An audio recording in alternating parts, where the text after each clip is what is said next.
서울의 심장부, 빛나는 유리와 강철로 이루어진 태아그룹의 본사 건물은 도시의 스카이라인을 지배하는 거대한 기념비와도 같았다.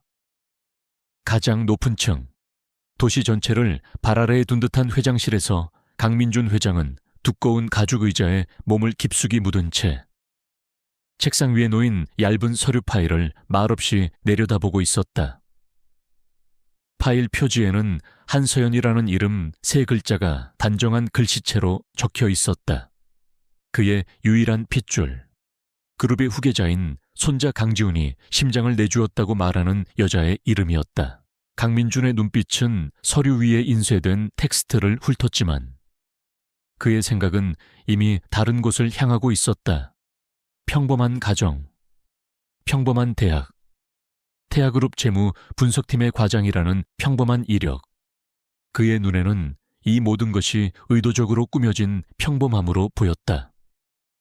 수십 년간 비즈니스라는 정글에서 살아남으며 그는 사람의 욕망을 꿰뚫어 보는 눈을 갖게 되었다.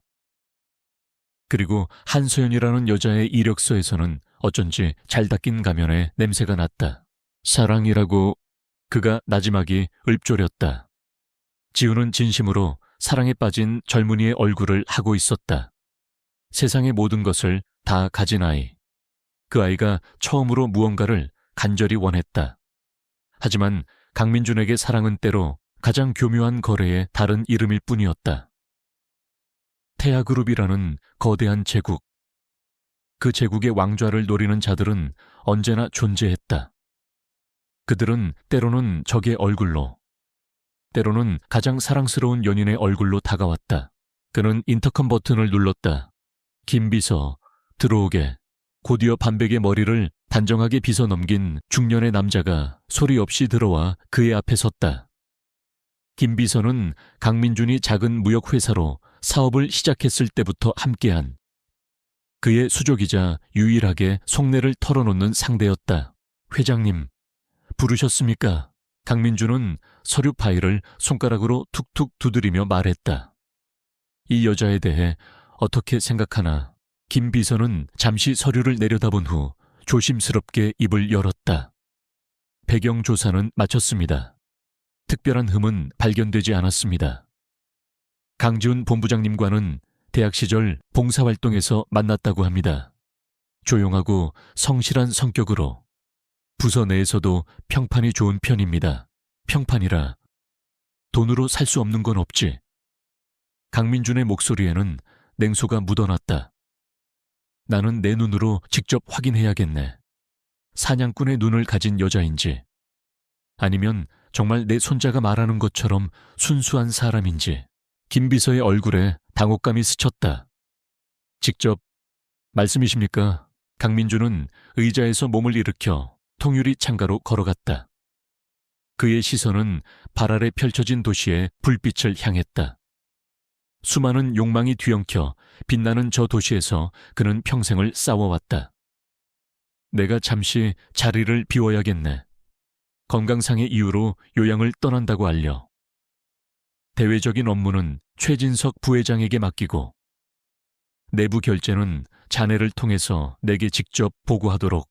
회장님, 갑자기 어딜 가시려는 겁니까? 김 비서의 목소리가 다급해졌다. 강민준은 천천히 몸을 돌렸다. 그의 눈빛은 흔들림 없이 단호했다. 태아그룹 빌딩으로 출근할 걸세. 다만 이 꼭대기가 아니라 가장 낮은 곳으로. 그의 계획은 단순하고도 대담했다. 그는 자신의 제국 안에서 가장 눈에 띄지 않는 존재, 즉 청소부로 위장하여 한서연을 지켜볼 생각이었다. 권력과 부의 껍데기를 모두 벗어 던진 늙고 힘없는 청소부에게 그녀가 어떤 얼굴을 보여줄지, 그것이야말로 그녀의 진심을 확인할 수 있는 가장 확실한 방법이라고 믿었다. 며칠 후 태아그룹 재무분석팀 사무실에 새로운 환경미화원 한 명이 배정되었다. 박 씨라고 불리는 그는 허리가 약간 굽고 말이 없으며 언제나 낡은 작업복을 입고 묵묵히 자기 일만 하는 노인이었다. 수많은 엘리트 직원들이 오가는 화려한 사무실에서 그는 그림자처럼 존재했다. 아무도 그에게 관심을 갖지 않았고 그의 얼굴을 제대로 기억하는 사람조차 없었다. 강민준. 아니, 박 씨는 바로 그 투명인간 같은 위치를 원했다. 그의 첫 번째 임무는 한서연이 속한 재무분석팀이 있는 32층의 청결을 책임지는 것이었다. 그는 일부러 느릿느릿 복도를 닦으며 유리 파티션 너머로 보이는 한서연의 모습을 훔쳐보았다. 그녀는 컴퓨터 모니터에서 눈을 떼지 않은 채 무서운 집중력으로 일하고 있었다. 가끔 동료들과 짧게 대화를 나눌 때도 그녀의 표정은 차분했고 목소리는 나지막했다. 화려하게 꾸미지도 그렇다고 초라하지도 않은 단정하고 깔끔한 모습이었다. 첫인상은 독한 여자와는 거리가 멀었다. 오히려 너무나 평범해서 저런 여자가 어떻게 내 손자의 마음을 사로잡았을까 하는 의문이 들 정도였다. 시간이 흘렀다. 박 씨는 매일 같은 시간에 나타나 복도를 쓸고 휴지통을 비우고 탕비실을 정리했다. 그는 직원들의 대화를 귀동냥하며 정보를 수집했다. 대부분은 업무 이야기나 시시콜콜한 잡담이었지만 가끔 한서연에 대한 이야기도 들려왔다.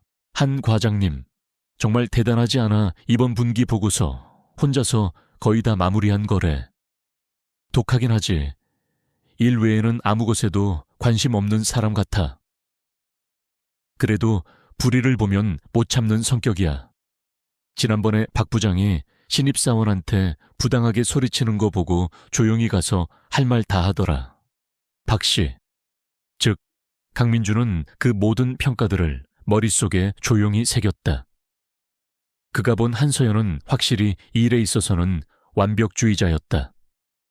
그녀는 늘 가장 먼저 출근했고 가장 늦게 퇴근했다. 그녀의 책상은 언제나 방대한 양의 서류와 데이터로 가득했지만 놀라울 정도로 정돈되어 있었다. 그러던 어느 날 저녁, 대부분의 직원이 퇴근한 늦은 시간이었다. 박 씨는 마지막으로 휴지통을 비우기 위해 사무실을 돌고 있었다. 재무분석팀에는 한서연 혼자 남아 환하게 불을 켜고 있었다. 그는 그녀의 책상 옆 휴지통을 비우기 위해 조용히 다가갔다. 그 순간 한서연이 골치 아프다는 듯 깊은 한숨을 내쉬며 의자의 등을 기댔다. 그녀는 두 손으로 관자놀이를 꾹꾹 누르고 있었다. 그녀의 모니터에는 복잡한 숫자와 그래프들이 빽빽하게 떠 있었다. 박 씨는 무심코 그 화면을 쳐다보았다. 그것은 최진석 부회장이 그룹의 차세대 성장 동력이라며 대대적으로 홍보하고 있는 퓨처시티 프로젝트의 자금 흐름표였다. 박 씨의 눈이 순간 가늘어졌다. 수십 년간 숫자를 다뤄온 그의 감각이 무언가 잘못되었다고 경고하고 있었다. 평범한 청소부의 눈에는 그저 복잡한 숫자의 나열로 보이겠지만 태아그룹의 창업주 강민준의 눈에는 그 숫자들 사이에 숨겨진 미세한 균열이 보였다. 바로 그때 한서연이 그의 시선을 느꼈는지 고개를 돌렸다. 아저씨, 아직 퇴근 안 하셨어요. 그녀의 목소리에는 피곤함이 묻어났지만 날카로움 대신 부드러운 어조가 담겨 있었다. 박 씨는 순간 당황했지만 이내 어수룩한 노인처럼 어깨를 으쓱하며 대답했다. 네, 이거 마저 비우고 가야죠. 아가씨도 어서 퇴근하셔야지. 너무 늦게까지 일하시네. 한서연은 희미하게 미소를 지었다. 그러게요. 근데 숫자들이 저랑 헤어지기 싫다고 붙잡네요. 그녀는 농담을 던진 후 자리에서 일어나 탕비실로 향했다. 잠시 후 그녀는 따뜻한 커피 2잔을 들고 돌아왔다. 한 잔은 자신의 책상에 놓고 다른 한 잔을 박 씨에게 내밀었다. 아저씨도 한잔 하세요. 밤이 꽤 쌀쌀하네요. 강민주는 얼떨결에 종이컵을 받아들었다. 따뜻한 온기가 그의 거친 손으로 전해졌다. 평생 누군가에게 대접만 받아왔지. 이렇게 따뜻한 커피 한 잔을 받아본 것은 처음이었다. 그것도 자신이 의심하고 시험하고 있는 대상에게서 말이다. 그는 뭐라고 말해야 할지 몰라 그저 고맙습니다 라고 작게 중얼거렸다. 별 말씀을요. 한서연은 다시 자리에 앉아 모니터를 바라보며 말했다. 매일 저희 때문에 고생이 많으시잖아요. 그녀는 더 이상 그에게 관심을 두지 않고 다시 일에 몰두했다. 하지만 강민주는 한동안 그 자리에 서서 움직일 수 없었다. 손안의 커피는 따뜻했지만 그의 마음속은 오히려 복잡한 감정으로 차갑게 식어가는 듯했다. 계획은 순조롭게 진행되고 있었다. 그는 성공적으로 그녀의 가장 가까운 곳에 잠입했다. 그는 그녀의 일상을, 그녀의 습관을, 그녀의 친절을 목격했다. 하지만 그가 목격한 것들은 그의 예상을 조금씩 빗나가고 있었다. 그가 찾고 있던 탐욕의 증거 대신 그는 성실함과 따뜻한 마음을 발견했다. 그날 밤 텅 빈 사무실에서 그는 마지막 쓰레기 봉투를 묶으며 생각에 잠겼다. 어쩌면 이것 역시 고도의 연기일지도 모른다. 자신의 정체를 알 리 없는 늙은 청소부에게 베푸는 작은 동정심. 그것으로 사람의 본성을 판단하기는 이르다. 하지만 그의 마음 한구석에서는 다른 목소리가 들려왔다. 저 지독한 집중력, 저 숫자들 속에서 무언가를 찾아내려는 집요함, 그리고 지친 와중에도 잊지 않는 타인에 대한 작은 배려, 이것들은 쉽게 연기할 수 있는 것들이 아니었다. 강민준 회장은 결심했다. 시험은 이제부터 시작이다. 그는 더 깊숙이, 더 철저하게 그녀를 파고들어야 했다. 한서연이라는 여자에 가면 뒤에 숨겨진 진짜 얼굴을 태아그룹의 미래를 위해서라도 반드시 밝혀내야만 했다. 그는 어둠이 내린 사무실을 뒤로하고 조용히 복도를 걸어 나왔다. 그의 등 뒤로 한서연의 책상 위 스탠드 불빛만이 외로운 섬처럼 밤늦도록 꺼지지 않고 있었다. 강민준 회장이 박 씨라는 이름의 청소부로 지낸 지 일주일이 지났다. 그의 몸은 고된 육체 노동에 쑤시고 아팠지만 정신은 그 어느 때보다 맑고 예리해졌다. 권력의 정점에서 보이지 않던 것들이 가장 낮은 곳에 엎드리니 비로소 선명하게 보이기 시작했다. 회사의 진짜 맨 얼굴이었다. 그가 목격한 태아그룹의 일상은 두 개의 세계로 나뉘어 있었다. 하나는 유리 파티션 안에서 열정적으로 일하는 젊은 직원들의 세계였고, 다른 하나는 그들 위해서 군림하는 임원들의 세계였다. 그리고 그 정점에는 부회장 최진석이 있었다. 최진석은 강민준이 한때 자신의 후계자 중 한 명으로 고려했던 인물이었다. 그는 뛰어난 수완과 카리스마를 가졌지만 그 이면에는 지독한 오만과 권위주의가 자리 잡고 있었다. 강민준은 그것을 알고 있었지만 비즈니스 세계에서는 때로 그런 오만이 강력한 추진력이 되기도 한다는 사실 또한 인정했다. 하지만 이제 그의 눈에 비친 최진석은 단순한 오만을 넘어 회사를 병들게 하는 독초와도 같았다. 어느 날 아침, 박 씨는 임원 전용 엘리베이터 앞 복도를 닦고 있었다. 마침 최진석 부회장이 여러 명의 임원들을 대동하고 걸어 나왔다. 그의 구두는 대리석 바닥 위에서 거만한 소리를 냈고 그의 목소리는 복도 전체를 울렸다. 이번 프로젝트 보고서 말이야. 이게 지금 보고서라고 올린 건가? 대학생 과제물도 이것보단 낫겠어. 김상무. 정신 안 차려. 김상무라는 중년의 남자는 얼굴이 하얗게 질린 채 고개를 숙였다. 죄송합니다. 부회장님, 즉시 수정해서 다시 올리겠습니다. 즉시 이미 늦었어. 당신 같은 사람이 내 밑에서 일한다는 게 수치스러울 지경이야. 최진석의 모욕적인 언사는 거침이 없었다. 주변의 다른 임원들은 애써 다른 곳을 쳐다보거나 못 들은 척했지만 그들의 얼굴에는 불편한 기색이 역력했다. 박 씨는 묵묵히 걸레질을 하며 그 광경을 지켜보았다. 그의 눈에 최진석은 회사를 이끄는 리더가 아니라 자신의 권력을 과시하며 부하 직원을 짓밟는 폭군으로 보였다. 최진석은 분이 풀리지 않는다는 듯 혀를 차며 걸음을 옮기다. 바로 앞에 있던 박 씨의 물통을 발로 툭 찼다. 흙탕물이 복대 튀었다. 그는 아무런 사과도 없이 벌레 보듯 박 씨를 위아래로 훑어보더니 경멸적인 목소리로 말했다. 어디서 걸리적거리고 있어. 일 똑바로 못해. 강민주는 순간 주먹을 꽉 쥐었다. 수십 년간 누구도 감히 그에게 이런 식으로 대하지 못했다. 당장이라도 이 낡은 작업복을 벗어던지고 자신이 누구인지 밝히고 싶은 분노가 치밀어 올랐다. 하지만 그는 가까스로 이성을 붙잡았다. 그는 지금 태아그룹의 회장 강민준이 아니라 힘없는 청소부 박 씨일 뿐이었다. 그는 아무 말 없이 허리를 숙여 쏟아진 물을 닦기 시작했다. 최진석과 그의 무리들은 그런 그를 한심하다는 듯 쳐다보며 엘리베이터 안으로 사라졌다. 그날 오후 강민준의 마음은 내내 무거웠다. 자신이 평생을 바쳐 이룩한 회사가 저런 자의 손에 일부라도 넘어가 있다는 사실이 참을 수 없이 분했다. 그는 복잡한 심정으로 폐지를 가득 담은 카트를 끌고 있었다.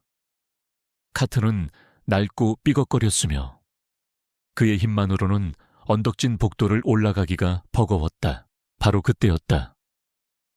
뒤에서 맑은 목소리가 들려왔다. 아저씨, 제가 좀 도와드릴까요? 고개를 돌리자 한서연이 서 있었다. 그녀는 회의에 들어가는 길인 듯 서류 파일을 옆에 끼고 있었다. 다른 직원들은 바쁜 걸음으로 그를 스쳐 지나갔지만 오직 그녀만이 멈춰 서서 도움의 손길을 내밀었다. 아니, 괜찮습니다. 혼자 할 수 있습니다. 박 씨는 괜히 고집을 부렸다. 하지만 한서연은 그의 대답을 듣지 않고 카트 뒤쪽으로 가더니 힘껏 밀기 시작했다. 이런 건 같이 해야 빨리 끝나죠. 영차. 그녀의 가세로 무겁던 카트가 한결 가볍게 움직였다. 잠시 후 오르막이 끝나고 평지가 나타났다. 자, 이제 괜찮으시죠? 그녀는 이마에 맺힌 땀을 손등으로 닦으며 환하게 웃었다. 강민주는 그녀의 얼굴을 제대로 쳐다볼 수 없었다. 아침에 최진석에게 당했던 모멸감과 지금 한서연에게서 받은 작은 친절이 극명하게 대비되며 그의 마음을 흔들었다. 고맙습니다. 과장님, 별 말씀을요. 그럼 수고하세요. 그녀는 가볍게 목례를 하고는 총총걸음으로 회의실을 향해 사라졌다. 강민주는 그녀의 뒷모습을 잠시 바라보았다. 저 작고 가녀린 어깨 어디에 저런 힘과 따뜻함이 숨어있는 것일까? 그는 다시 한번 자신의 첫인상이 틀렸을지도 모른다는 생각을 했다. 한편 한서연은 자신의 자리로 돌아와 다시 모니터에 집중했다. 하지만 그녀의 머릿속은 퓨처시티 프로젝트의 재무제표로 가득 차 있었다. 지난번 박 씨에게 커피를 건넸던 그날 밤 이후 그녀는 계속해서 그 프로젝트의 숫자들을 파고들었다. 처음에는 그저 사소한 위화감이었다. 하지만 파고들면 파고들수록 위화감은 확신에 가까운 의심으로 변해갔다. 예를 들어 프로젝트에 투입되는 최고급 강철 자재의 단가가 시장 평균가보다 지속적으로 15%가량 높게 책정되어 있었다. 특정 컨설팅 업체에 지급되는 자문료는 다른 프로젝트에 비해 비정상적으로 액수가 컸고 그 업체는 프로젝트가 시작되기 불과 몇 달 전에 설립된 신생 회사였다. 이 모든 것은 교묘하게 포장되어 있었다. 프리미엄 자재 사용으로 인한 단가 상승, 핵심 기술 자문에 대한 특별 비용 등 그럴듯한 명분이 붙어 있었다. 결제 라인에 있는 모든 임원들이 도장을 찍었고 회계법인의 감사보고서에도 아무런 문제가 없는 것으로 나와 있었다. 하지만 재무분석가로서의 그녀의 직감은 끊임없이 경고 신호를 보내고 있었다. 이것은 단순한 비효율이나 예산 낭비가 아니었다. 거대한 자금의 흐름 어딘가에 보이지 않는 구멍이 뚫려 있다는 신호였다. 문제는 이 프로젝트의 총책임자가 바로 부회장 최진석이라는 점이었다. 그는 회장 다음가는 실세였고 그의 심기를 건드리는 것은 곧 자신의 목을 내놓는 것과 같은 행위였다. 그녀는 고작 과장이었다. 거대한 골리앗 앞에 선 다윗처럼 그녀가 가진 무기라고는 숫자 몇 개와 희미한 의심뿐이었다. 그만둘까? 내가 상관할 일이 아니야. 괜히 나섰다가 다치기만 할 거야. 마음속에서 갈등이 일었다. 하지만 모니터 속 숫자들은 마치 그녀에게 말을 거는 것 같았다. 진실을 밝혀줘. 이대로 묻히게 두지 마. 그녀는 태아그룹에 입사했을 때를 떠올렸다. 정직과 신뢰를 바탕으로 최고의 회사를 만들겠다는 창업주 강민준 회장의 경영 철학에 감명받았다. 그 철학이 지금 바로 자신이 몸담고 있는 이 회사 안에서 무너지고 있었다. 그녀는 눈을 감고 깊은 심호흡을 했다. 그리고 다시 눈을 떴을 때 그녀의 눈빛에는 더 이상 망설임이 없었다. 그녀는 위험을 감수하기로 결심했다. 이것은 단순히 회사의 돈 몇 푼을 지키는 문제가 아니었다. 그녀가 믿고 지켜온 전문가로서의 양심과 직업윤리에 대한 문제였다. 그날 밤 사무실에 또다시 홀로 남은 한서연은 관련 데이터들을 모두 출력하기 시작했다. 그녀는 프로젝트의 시작부터 현재까지의 모든 자금 집행 내역, 계약서, 세금 계산서를 대조하며 밤을 새울 각오였다. 같은 시각, 일을 마친 박 씨는 건물 밖으로 나와 버스 정류장으로 향하고 있었다. 그는 무심코 고개를 들어 32층을 올려다보았다. 수많은 창문이 모두 어둠에 잠겨 있었지만 단 하나의 창문에서만 환하게 불빛이 새어나오고 있었다. 한서연의 자리였다. 강민주는 그 불빛을 보며 씁쓸하게 웃었다. 저 작은 불빛이 무엇과 싸우고 있는지 이제 그는 어렴풋이 짐작할 수 있었다. 그는 처음에 한서연이 태아그룹에 돈을 노리는 것이라 의심했다. 하지만 지금 보니 그녀는 오히려 태아그룹의 돈을 지키기 위해 외로운 싸움을 벌이고 있는 것인지도 몰랐다. 그의 시험은 여전히 진행 중이었다. 하지만 이제 그 시험의 목적은 바뀌고 있었다. 그는 더 이상 미래의 손자 며느리를 심판하는 시아버지가 아니었다. 그는 자신의 제국을 위협하는 내부의 적을 감시하고 그 적과 맞서 싸우는 이름 모를 병사의 진정성을 확인해야 하는 왕의 입장이 되어 있었다. 버스가 도착했고 그는 지친 몸을 이끌고 버스에 올라탔다. 그의 등 뒤로 태아그룹의 거대한 빌딩과 그 안의 작은 불빛이 점점 멀어져 갔다.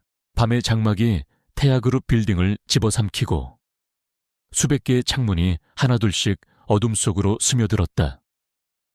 하지만 32층 재무 분석팀의 한쪽 구석은 마치 외로운 등대처럼 꺼지지 않는 불빛을 고집스럽게 밝히고 있었다. 그 불빛의 주인은 한서연이었다. 그녀의 책상은 전쟁터와도 같았다. 수북이 쌓인 보고서와 출력된 데이터 시트, 그리고 색색의 형광펜으로 밑줄이 그어진 계약서들이 어지럽게 널려 있었다. 하지만 그 혼돈 속에는 그녀만의 질서가 있었다. 그녀는 지금 누구에게도 말할 수 없는 비밀스러운 전쟁을 치르는 중이었다. 최진석 부회장의 퓨처 시티 프로젝트. 겉보기에는 완벽했다.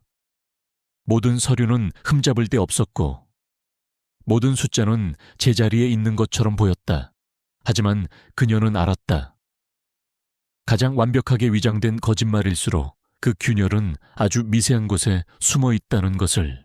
그녀의 수사는 원시적이지만 확실한 방법으로 이루어지고 있었다. 회사 시스템에는 어떤 흔적도 남기지 않기 위해 그녀는 중요한 데이터는 모두 수작업으로 개인 노트북에 따로 정리했다.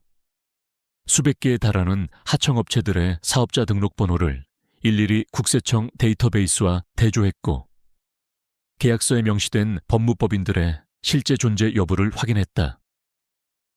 밤은 깊어갔고 커피는 식어갔으며 그녀의 눈은 붉게 충혈되었다. 이 모든 과정을 박 씨의 모습을 한 강민준 회장은 그림자처럼 지켜보고 있었다. 그의 일과는 이제 한서연의 퇴근 시간과 맞물려 돌아갔다.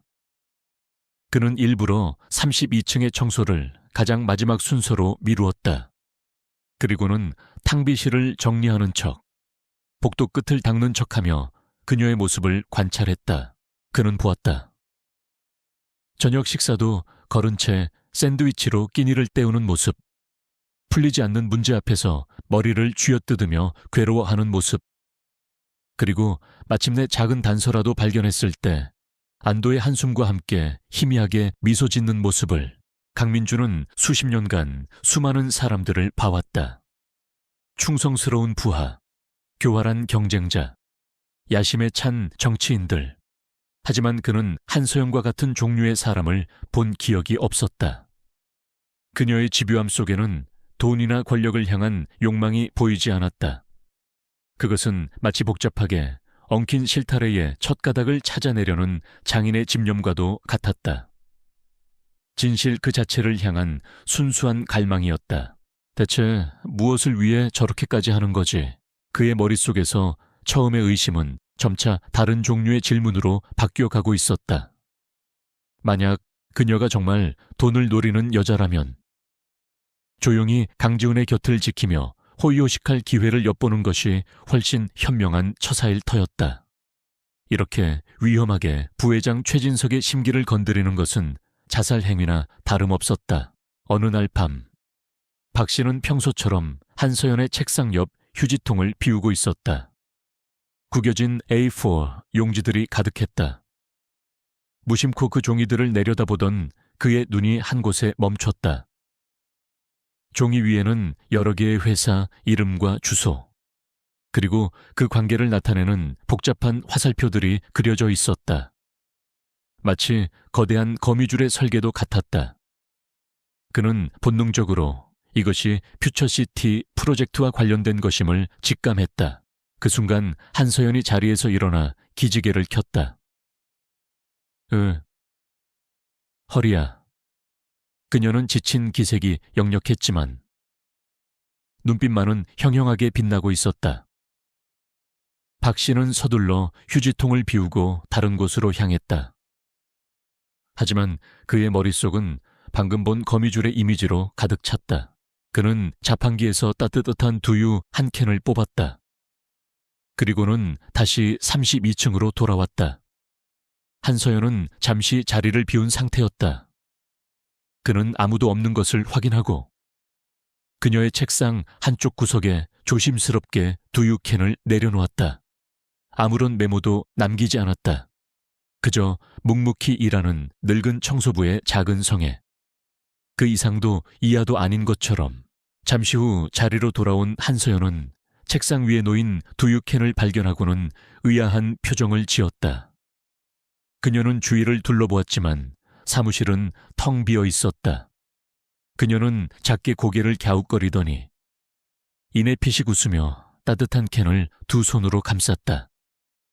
누군지 모를 온종은 삭막한 밤샘 작업에 지친 그녀의 마음에 작은 위로가 되었다. 한편 강민주는 자신의 행동에 스스로 놀라고 있었다. 그는 한서연을 시험하러 온 것이지 격려하거나 도우러 온 것이 아니었다. 하지만 그녀의 외로운 싸움을 지켜보면서 그는 자신도 모르게 그녀를 응원하게 되었다. 그의 마음속에서 의심스러운 여자 한서연은 점차 대단한 직원 한서연으로 바뀌어가고 있었다.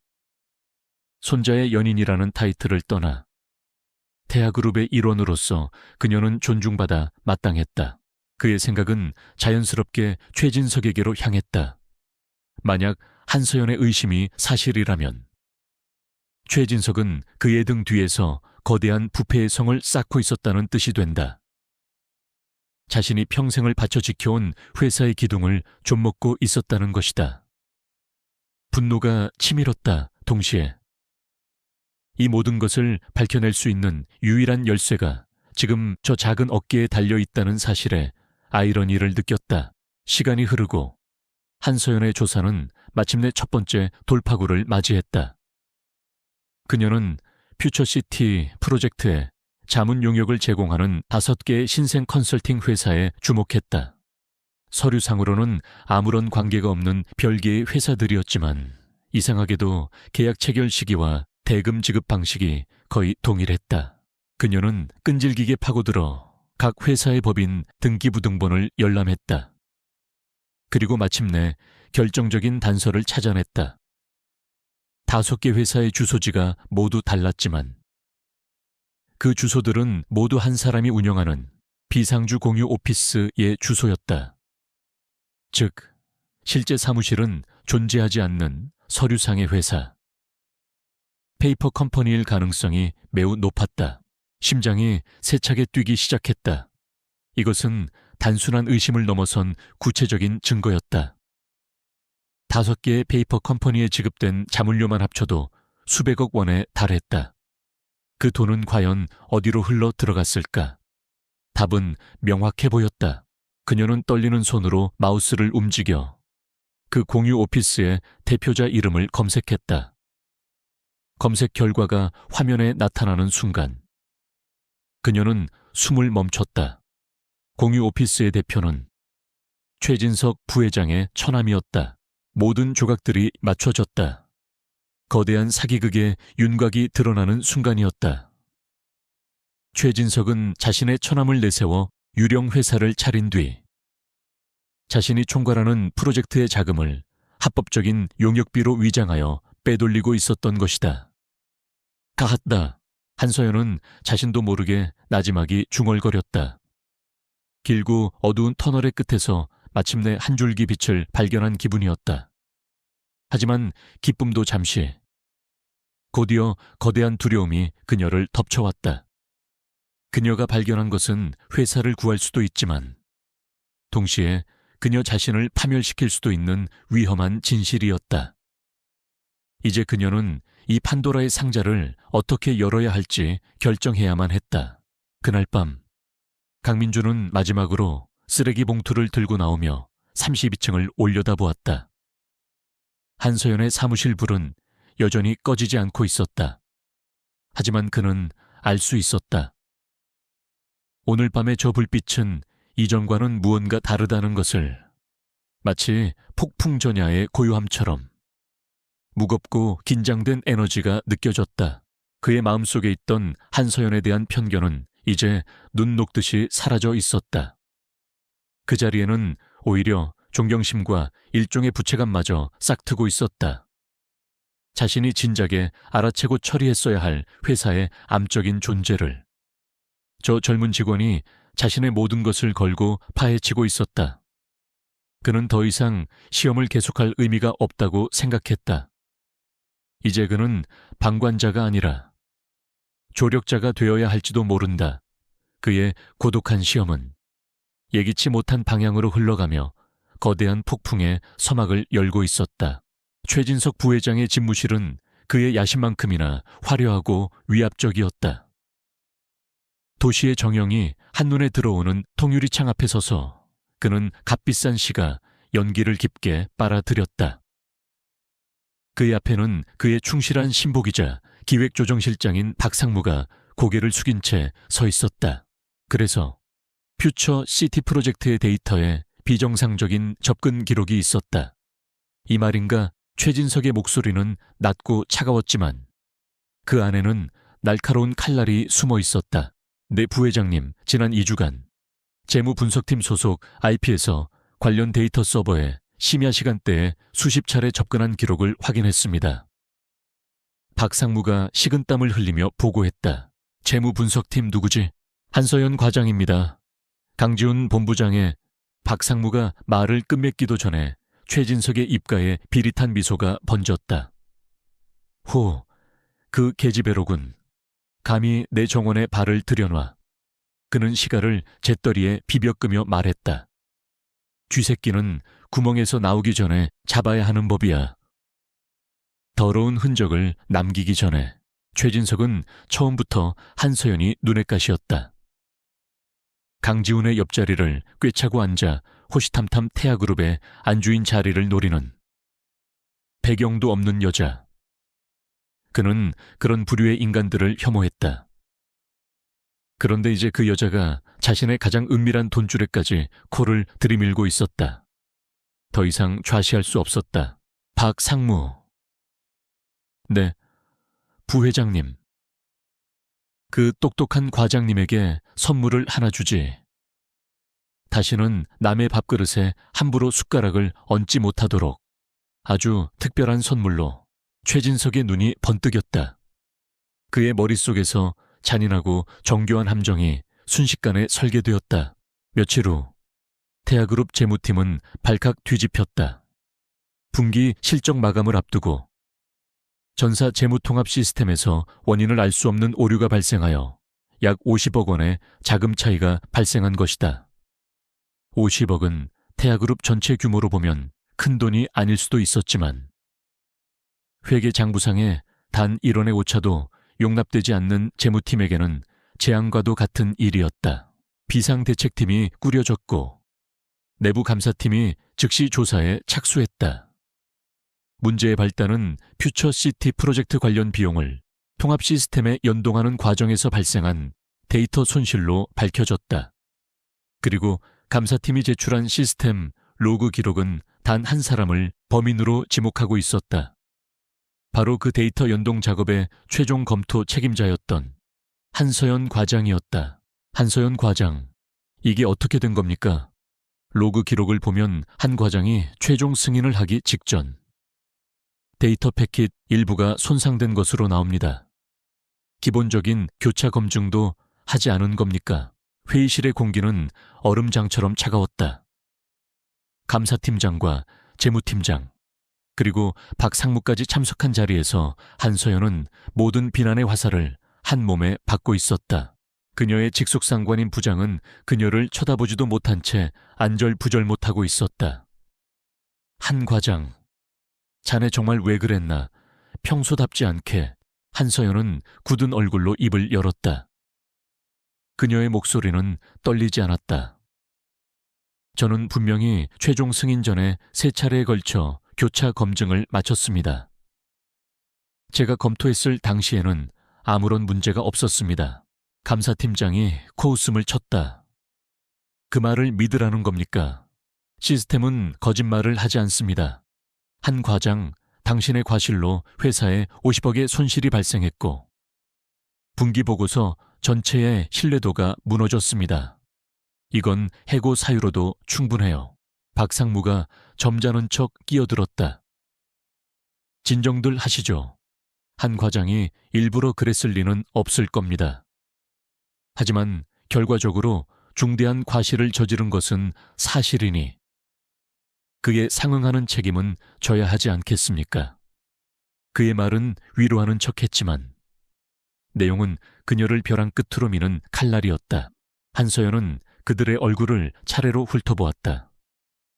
모든 것이 너무나 완벽하게 그녀를 향해 있었다. 이것은 단순한 실수가 아니라 잘 짜인 각본이라는 확신이 들었다. 누군가가 그녀를 제거하기 위해 덫을 놓은 것이다.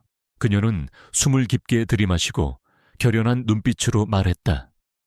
제게 24시간을 주십시오. 제가 과실을 저지르지 않았다는 것을 증명하겠습니다. 만약 증명하지 못한다면 모든 책임을 지고 회사에서 나가겠습니다. 그녀의 당돌한 제안에 회의실은 순간 정적이 흘렀다.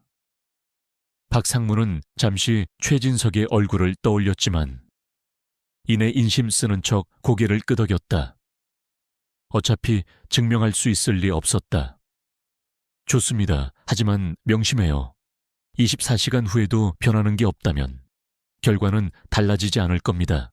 회의실 밖 복대서는 청소 카트를 끄는 박 씨가 이 모든 상황을 지켜보고 있었다.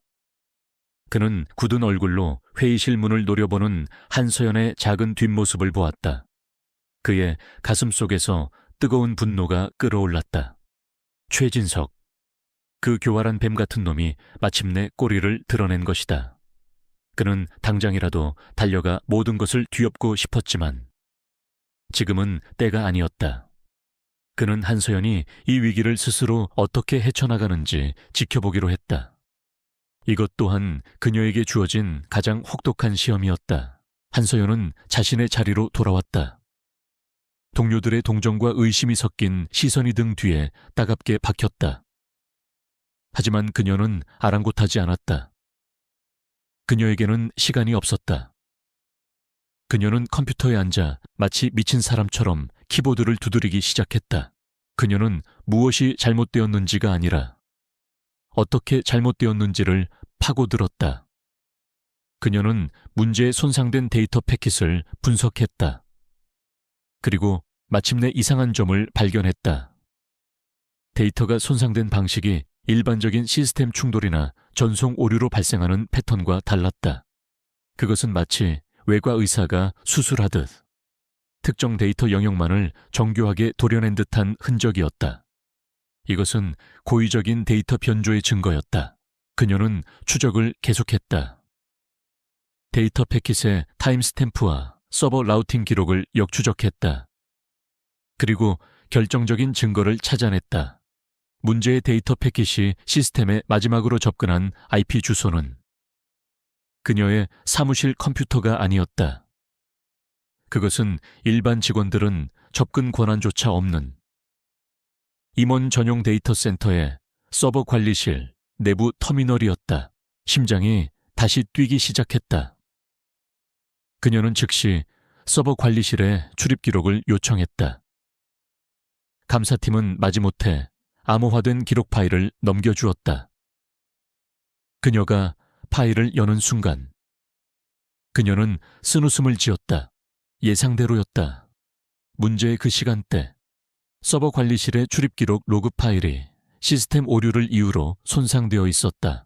너무나 완벽한 은폐 공작이었다. 하지만 너무 완벽했기에 오히려 더 강력한 증거가 되었다. 그녀는 모든 분석 내용을 정리하여 보고서를 작성하기 시작했다. 그녀는 누가 범인인지는 특정할 수 없었다. 하지만 적어도 자신이 범인이 아니라는 사실과 이 모든 것이 외부의 악의적인 개입에 의해 이루어졌다는 사실은 명백하게 증명할 수 있었다. 정확히 24시간 후 한서연은 다시 회의실에 섰다. 그녀는 밤을 새워 퀭한 얼굴이었지만 그녀의 눈빛은 그 어느 때보다 단단하고 빛나고 있었다. 그녀는 자신이 분석한 내용을 차분하고 논리적으로 설명해 나갔다.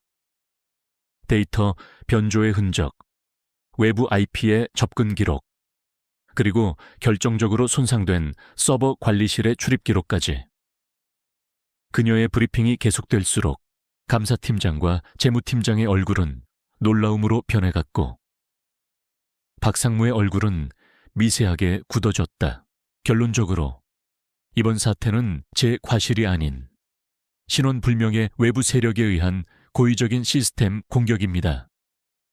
그리고 범인은 자신의 흔적을 지우기 위해 서버 출입 기록까지 손을 댔습니다. 이것은 단순한 회계 실수가 아니라 회사의 보안 시스템 전체를 위협하는 중대한 범죄 행위입니다. 그녀의 마지막 말이 회의실을 울렸다. 누구도 감히 반박하지 못했다. 그녀는 자신의 결백을 증명했을 뿐만 아니라 사건의 본질을 완전히 뒤바꿔 놓았다.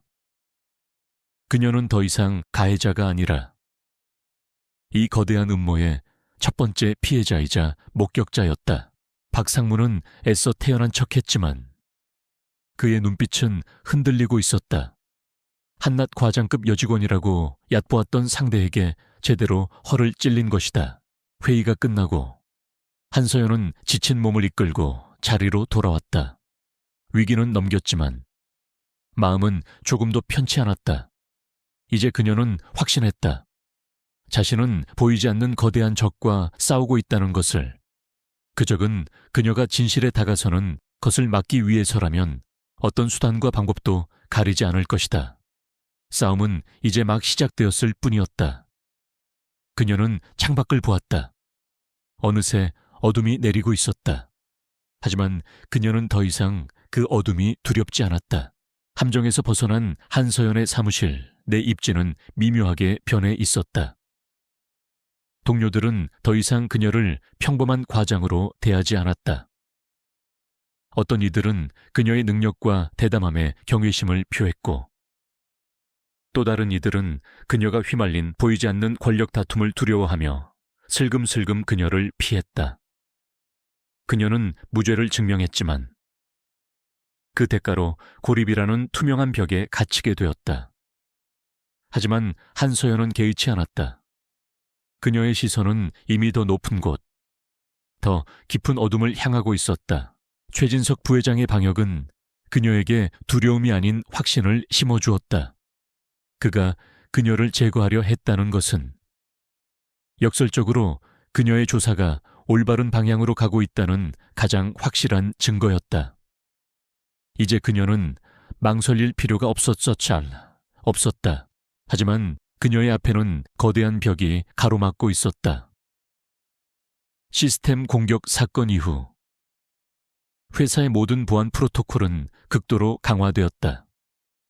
그녀가 파고들어야 할 퓨처시티 프로젝트의 핵심 자료들, 예를 들어 이사회 비공개 회의록 원본이나 수정 전의 초기 계약서 같은 것들은 모두 특수보안 등급으로 분류되어 블랙 오닉스라 불리는 최상위 서버에 보관되었다. 그녀의 접근 권한으로는 서버의 존재조차 확인할 수 없었다. 액세스가 거부되었습니다. 모니터에 떠오른 붉은색 경고 메시지는 그녀의 무력함을 조롱하는 듯했다. 그녀는 모든 합법적인 경로를 시도해 보았지만 번번이 차가운 시스템의 벽에 부딪혀 되돌아올 뿐이었다. 증거는 저 너머에 있는데 그곳으로 가는 문이 보이지 않았다. 시간은 그녀의 편이 아니었다. 최진석은 분명 또 다른 함정을 준비하고 있을 터였다. 초조함이 그녀를 짓눌렀다.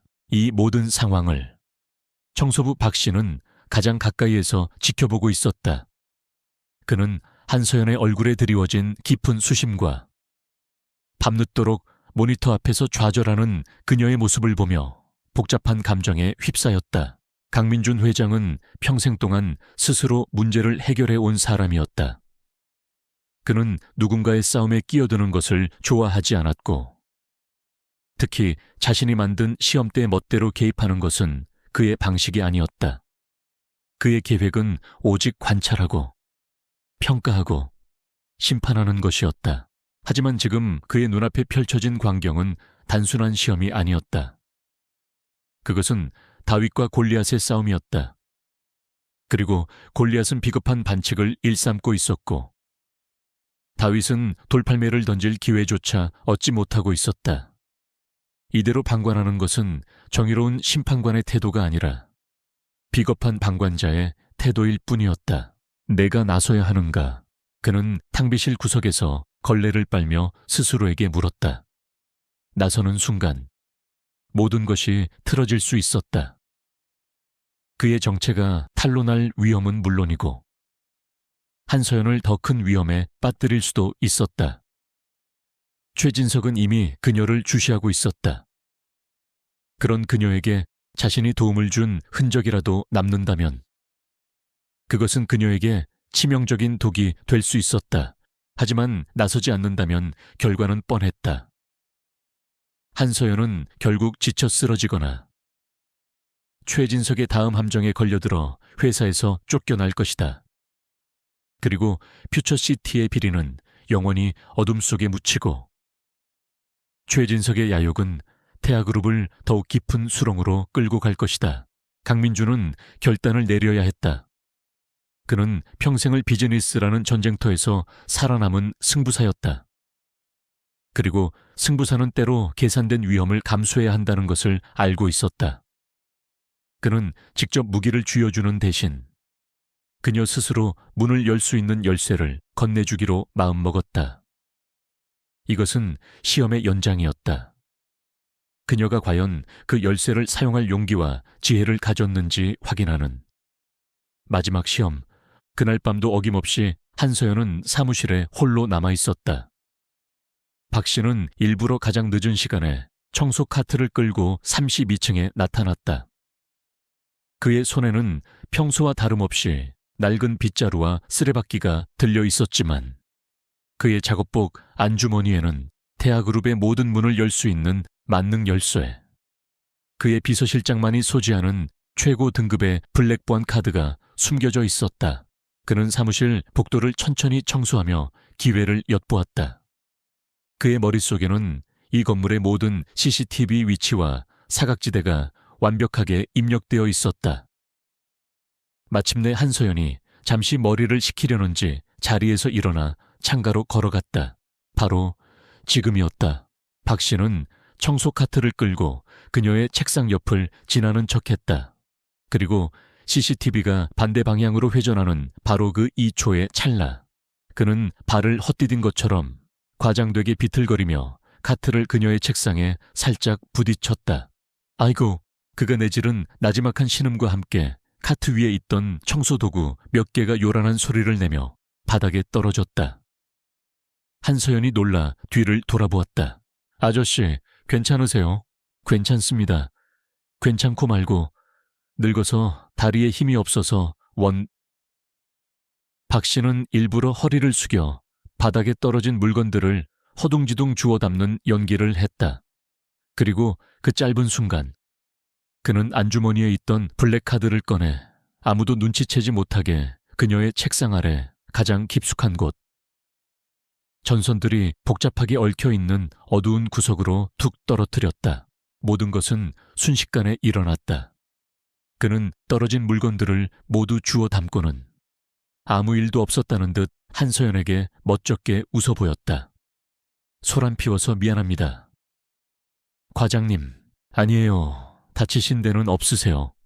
그녀가 걱정스럽게 물었다. 그럼요. 이만 가보겠습니다. 그는 서둘러 카트를 끌고 사무실을 빠져나왔다. 그의 등은 식은땀으로 축축했다. 평생 해온 어떤 M&A 협상보다도 더 심장이 떨리는 순간이었다. 이제 주사위는 던져졌다. 한서연은 다시 자기 일에 몰두했고 그 작은 소동은 금세 잊혔다. 시간이 흘러 자정을 넘기고 그녀도 슬슬 퇴근 준비를 하기 시작했다. 가방에 서류를 챙겨 넣다가 실수로 펜을 바닥에 떨어뜨렸다. 요유. 그녀는 피곤한 몸을 숙여 책상 아래를 더듬었다.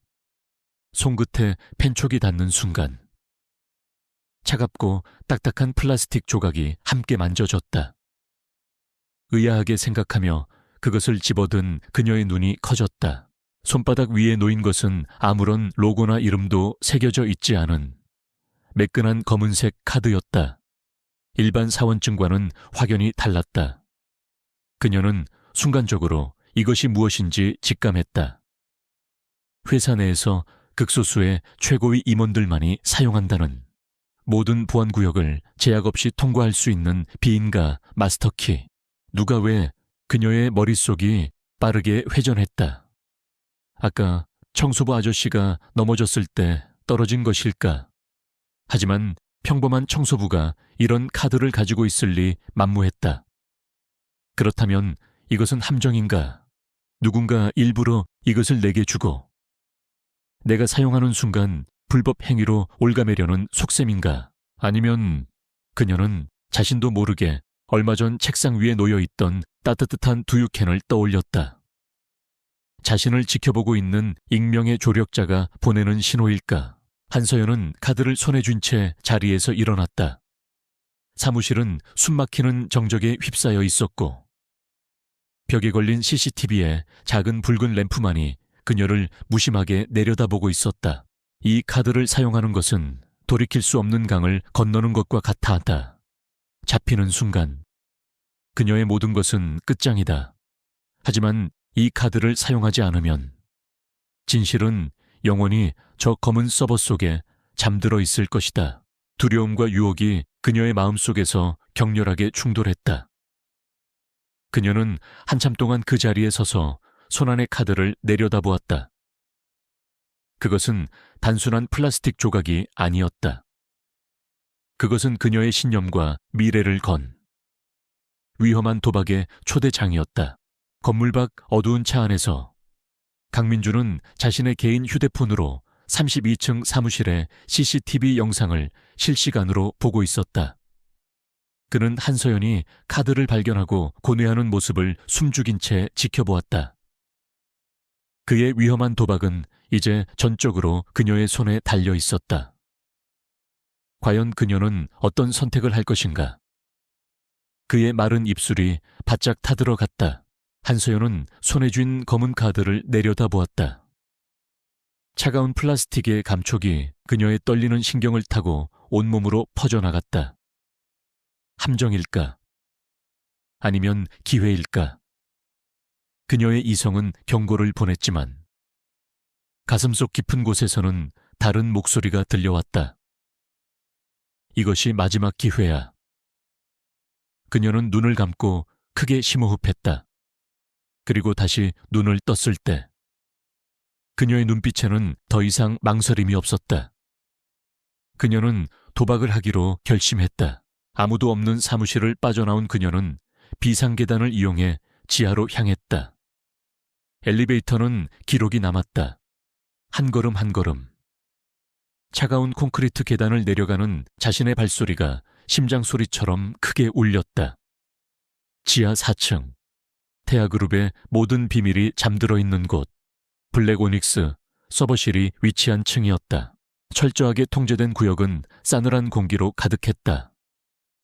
그녀는 복도양 끝에 달린 CCTV 카메라의 움직임을 계산하며 조심스럽게 서버실의 육중한 강철문 앞으로 다가섰다. 최고 보안 구역, 인가자 외 접근 금지. 붉은색 경고 문구가 그녀를 노려보는 듯했다. 그녀는 떨리는 손으로 검은 카드를 인식기에 가져다 댔다. 짧은 침묵. 그녀의 심장이 멎는 것 같았다. 삑 하는 날카로운 전자음과 함께 잠금 장치가 풀리는 둔탁한 소리가 정적을 갈랐다. 문이 열린 것이다. 한서연은 재빨리 안으로 몸을 숨기고 문을 닫았다. 서버실 내부는 수백 개의 서버가 내뿜는 서늘한 공기와 낮은 기계음으로 가득 차 있었다. 마치 거대한 첨단 기술의 무덤 속에 들어온 기분이었다. 그녀는 메인 터미널로 다가가 다시 한번 카드를 사용해 시스템에 접속했다. 환영합니다. 김 실장님. 모니터에 뜬 비서실장의 이름은 그녀의 행동이 얼마나 위험한지를 다시 한번 일깨워 주었다. 그녀는 서둘러 퓨처시티 프로젝트의 디렉토리를 찾아 들어갔다. 그리고 그곳에서 그녀가 마주한 진실은 그녀의 상상을 아득히 뛰어넘는 것이었다. 그녀가 발견한 것은 단순한 비자금 조성이 아니었다. 그것은 회사의 심장부를 파먹는 거대한 암세포와도 같은 체계적이고 조직적인 범죄의 네트워크였다. 최진석은 자신이 찾아냈던 5개의 유령 회사를 포함 총 12개의 페이퍼 컴퍼니를 국내외에 설립했다. 이 회사들은 거미줄처럼 복잡하게 얽혀 자금을 세탁하고 그 흐름을 교란시키는 역할을 했다. 그녀는 케이맨 제도에 설정된 한 법인의 계좌에서 수백억 원의 자금이 최진석의 친인척과 측근들의 계좌로 흘러 들어간 내역을 발견했다. 더욱 충격적인 것은 계약서 조작의 흔적이었다. 그녀는 원본 계약서 파일과 최종 결제된 계약서를 나란히 비교했다.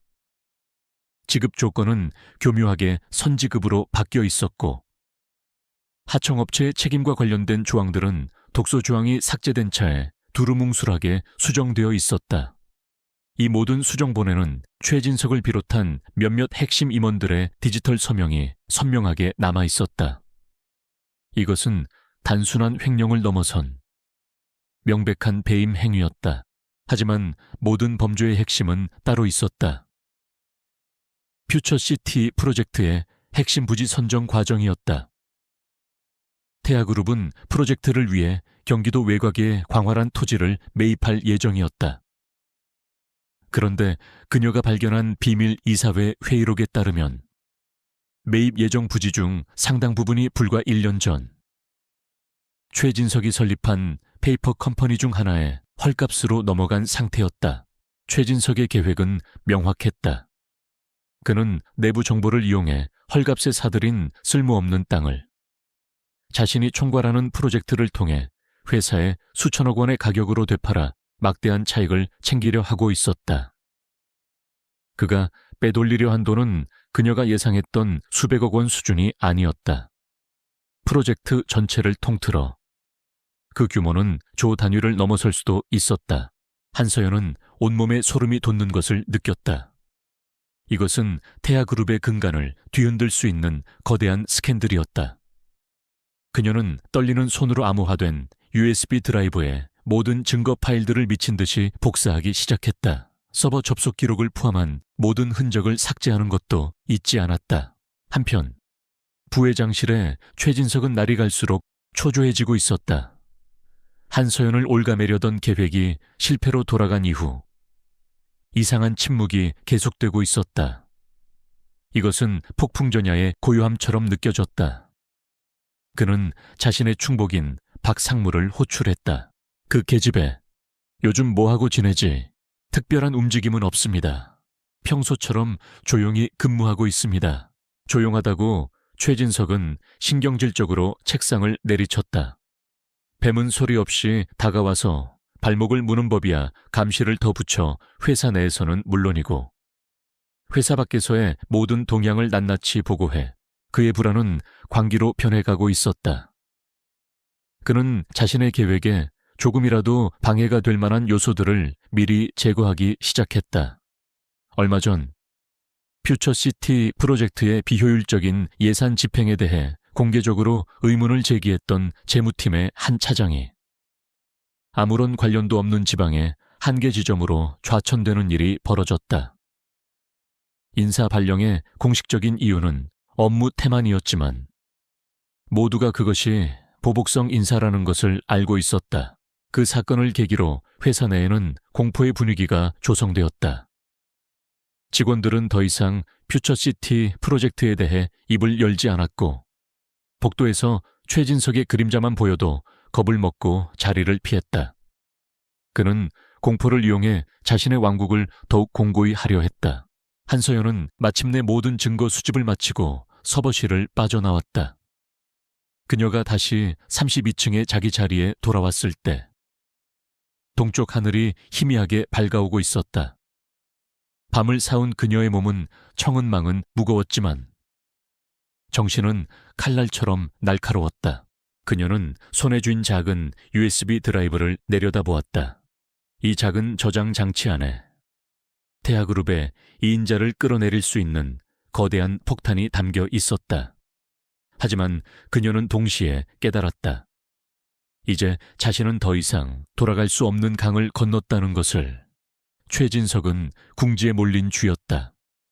그리고 궁지에 몰린 쥐는 고양이를 물어뜯기 위해 무슨 짓이든 할 것이다. 이것은 더 이상 정의감이나 직업윤리의 문제가 아니었다. 이제부터는 생존의 문제였다. 그녀는 책상 서랍 깊숙한 곳에 USB를 숨겼다. 그리고 창밖으로 밝아오는 새벽빛을 보며 앞으로 다가올 거대한 폭풍을 어떻게 맞서 싸워야 할지 생각하기 시작했다. 싸움의 무대는 더 이상 회계장부가 아니었다. 이제는 현실이라는 더 잔혹한 전쟁터였다. 손에 넣은 증거는 단순한 데이터 파일 묶음이 아니었다. 그것은 언제 터질지 모르는 시한폭탄이었고 그 폭발의 방향 안에는 그녀 자신과 그녀가 사랑하는 모든 것이 포함되어 있었다. 한서연은 며칠 동안 깊은 고뇌에 빠졌다. USB 드라이브는 그녀의 서랍 가장 깊숙한 곳에 잠들어 있었지만 그 존재감은 마치 무거운 소해덩이처럼 그녀의 어깨를 짓눌렀다. 그녀는 일을 하다가도 식사를 하다가도 잠자리에 들기 전에도 문득문득 그 안에 담긴 끔찍한 진실을 떠올렸다. 이것을 세상에 공개했을 때 벌어질 후폭풍은 명확했다. 최진석 부회장은 몰락할 것이다. 하지만 그 과정에서 태아그룹이 입게 될 타격 또한 상상 이상일 터였다. 수십 년간 쌓아온 신뢰와 명성에 금이 가고 주가는 폭락할 것이며 수많은 직원들의 삶이 흔들릴 수 있었다. 무엇보다 그녀의 마음을 무겁게 짓누르는 것은 강지훈의 존재였다. 그는 태아그룹의 유일한 후계자였다. 이 스캔들은 그가 앞으로 짊어지고 가야 할 왕관의 무게를 훨씬 더 무겁게 만들 것이고 어쩌면 그 왕관 자체를 위태롭게 할 수도 있었다. 최진석은 비록 괴물이 되었지만 오랫동안 지훈의 할아버지 곁을 지켰던 가신이기도 했다. 가문의 치부를 제 손으로 드러내는 것이 과연 그를 위한 일일까? 내가 침묵하면 어떻게 될까? 그녀는 스스로에게 물었다. 침묵한다면 당장의 평화는 지킬 수 있을 것이다. 그녀는 조용히 회사를 떠나 지훈과의 미래를 그릴 수도 있었다. 하지만 그것은 괴물의 배를 불려주는 일이었고 언젠가 그 괴물은 회사를 통째로 삼켜버릴 터였다. 무엇보다 진실을 외면한 죄책감이 평생 그녀의 영혼을 갉아먹을 것이다. 어느 날 오후 그녀가 텅 빈 눈으로 모니터를 보고 있을 때 청소부 박 씨가 그녀의 옆을 지나갔다. 그는 잠시 걸음을 멈추고는 혼잣말처럼 나지막이 읊조렸다. 무거운 짐은 혼자 지는 게 아니라고 하더이다. 그는 아무렇지 않게 다시 빗자루질을 하며 멀어져 갔다. 하지만 그의 무심한 한마디는 거대한 종소리처럼 한서연의 마음을 울렸다. 혼자 짊어지려 했기에 이렇게 괴로웠던 것이다. 그녀는 더 이상 혼자 고민해서는 안 되었다. 이 문제의 또 다른 당사자이자 그녀가 세상에서 가장 믿고 의지하는 사람과 함께 이야기해야 했다. 그녀는 그날 저녁 강지훈에게 만나자는 메시지를 보냈다. 화려한 레스토랑이 아닌 자신의 작고 소박한 오피스텔에서 약속 시간에 맞춰 초인종이 울리고 문을 열자 걱정스러운 얼굴의 지훈이 서 있었다. 서연아, 무슨 일이야? 얼굴이 안 좋아 보여. 그녀는 애써 미소를 지으며 그를 안으로 들였다. 어서 와. 저녁은 먹었어. 아니, 너랑 같이 먹으려고. 그는 그녀의 어깨를 감싸 안으며 이마에 부드럽게 입을 맞췄다. 그의 다정한 손길에 그녀의 마음이 잠시 흔들렸지만 그녀는 곧 마음을 다잡았다. 간단하게 저녁 식사를 마친 후 그녀는 결심한 듯 입을 열었다. 지훈 씨, 할 얘기가 있어. 아주 중요하고 또 아주 위험한 얘기야. 지훈은 그녀의 심각한 표정을 보고 장난기 섞인 미소를 거두었다. 뭔데 그래? 나 긴장되게. 한서연은 자리에서 일어나 서랍 깊숙한 곳에서 USB 드라이브를 꺼내왔다. 그리고는 노트북에 연결한 후 그를 자신의 옆에 앉혔다. 지금부터 내가 하는 말, 그리고 보여주는 모든 것들을 침착하게 들어줘. 그리고 어떤 상황에서도 내 편이 되어준다고 약속해줘. 지훈은 그녀의 떨리는 손을 꼭 잡아주었다. 무슨 일이 있어도 난 언제나 네 편이야. 말해봐. 그의 따뜻한 눈빛에 용기를 얻은 그녀는 지난 몇 주간 자신이 겪었던 모든 일들을 털어놓기 시작했다. 퓨처시티 프로젝트의 이상한 숫자들에서 시작된 작은 의심, 최진석 부회장이 그녀를 제거하기 위해 놓았던 함정, 그리고 마침내 블랙카드를 손에 넣어 블랙 오닉스 서버에서 발견한 거대한 진실까지 그녀는 말과 함께 노트북 화면에 증거들을 하나씩 띄워 보여주었다. 유령 회사들의 네트워크, 조작된 계약서들, 그리고 최진석 일가가 헐값에 사들인 땅을 태아그룹에 되팔아 수천억 원을 챙기려 한 거대한 사기극의 전말까지 이야기가 진행될수록 강지훈의 얼굴은 딱딱하게 굳어갔다. 처음에는 믿을 수 없다는 듯한 표정이었지만 명백한 증거들이 화면에 나타날수록 그의 표정은 경악과 분노로 바뀌어갔다. 그가 어릴 적부터 최 부회장 아저씨라고 부르며 따랐던 사람, 할아버지의 가장 든든한 오른팔이라고 믿었던 사람이 그의 가족이 평생을 바쳐 이룩한 회사를 등 뒤에서 이렇게 좀먹고 있었다는 사실은 그에게 엄청난 충격이었다. 모든 설명이 끝났을 때 방 안에는 무거운 침묵이 흘렀다. 한서연은 차마 그의 얼굴을 쳐다보지 못한 채 고개를 숙이고 있었다. 그가 자신을 원망할지도 모른다는 두려움이 엄습했다. 한참의 침묵 끝에 지훈이 입을 열었다. 그의 목소리는 차갑게 가라앉아 있었다. 이 모든 걸 혼자서 알아낸 거야. 그러다 큰일 날 뻔했잖아. 그 함정에 걸렸을 때 나한테 먼저 말했어야지. 그의 목소리에는 원망이 섞여 있었지만 그것은 그녀를 향한 원망이 아니라 그녀를 위험에 빠뜨린 상황과 그것을 몰랐던 자기 자신에 대한 분노였다. 그는 자리에서 일어나 방 안을 초조하게 서성였다. 최진석, 그 인간이 감히. 그는 주먹을 불끈 쥐었다. 배신감에 온몸이 부들부들 떨렸다. 하지만 그는 곧 걸음을 멈추고 한서연 앞에 다가와 무릎을 꿇었다. 그리고는 그녀의 두 손을 붙잡고 고개 숙인 그녀의 얼굴을 들어 올렸다. 시오연아, 나봐. 그녀가 마지못해 고개를 들자 그의 눈이 보였다. 그의 눈에는 충격과 분노가 가득했지만 그보다 더 깊은 곳에는 그녀를 향한 미안함과 고마움, 그리고 변치 않는 사랑이 담겨 있었다. 정말 미안하다. 너 혼자 이런 끔찍한 싸움을 하게 해서. 그리고 정말 고마워. 이렇게 용기를 내줘서. 그리고 이 모든 사실을 내게 말해줘서. 그녀의 눈에서 참았던 눈물이 흘러내렸다. 나는 무서웠어. 이게 알려지면 당신한테.